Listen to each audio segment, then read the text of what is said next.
Alas 11 po ng gabi at ang araw ay hindi pa po bumababa. Maulap po. Ayan. Ayan po, napakataas pa ng araw at saka liwanag. Naka-ano po ako, naka-windshield po ako kasi talagang malamig pa po. Hindi pa po kaya ng ating Wonder Woman na body. Kaya kita po ninyo yung naninilaw doon. Hindi gaanong makita kasi napakaliwanag pa po. Ayan. Tingnan natin. Tingnan natin yung ating view dito na talagang ang ano pa, malamig pa po talaga. At ang palaka ay kumakanta. Sila'y patuloy na kumakanta. Ayan. Sige, punta po tayo dun sa ibang lugar. Taas.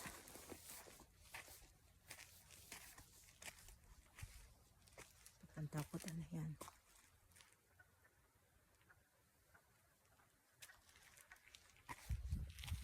Tayo pwedeng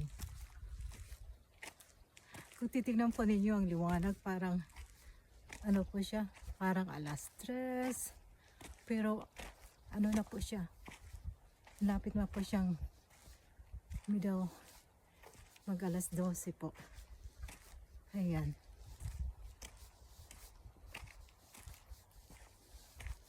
Kunting lakad po tayo,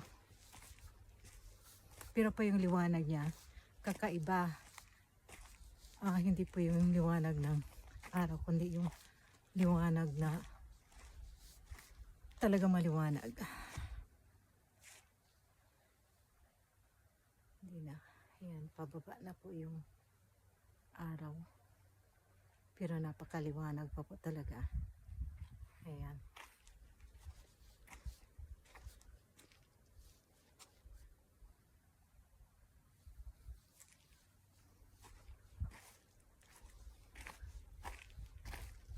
Ayan, tingnan natin.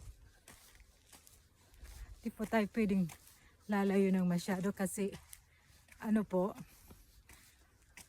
gabi na, ang ibang tao ay tulog na.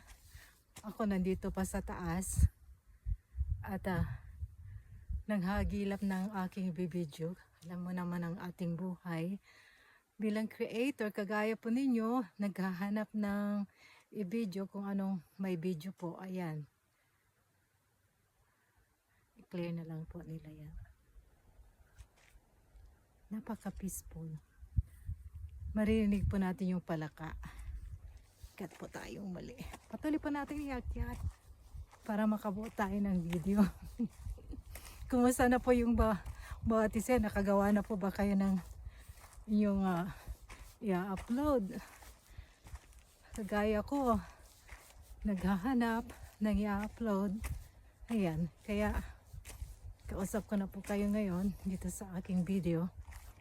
Bagamat talagang mahangin pa rin, naninigas pa rin ang aking panga sa kalamigan.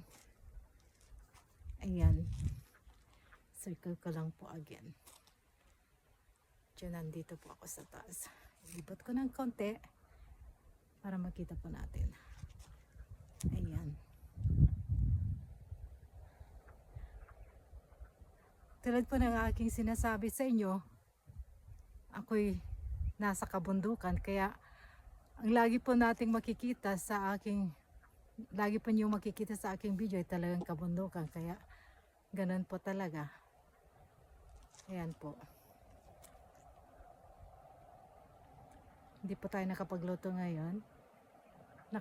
Nagluto ako pero hindi ko po na video dahil maraming ginagawa po. Kailangan unahin po yung importante bago po yung ating pag-content. Hahabol po tayo. kahit na medyo late na. Anyway, sa inyo po, late na po dito sa akin, pero dyan po sa inyo, nasa hapon pa po kayo, kaya okay lang.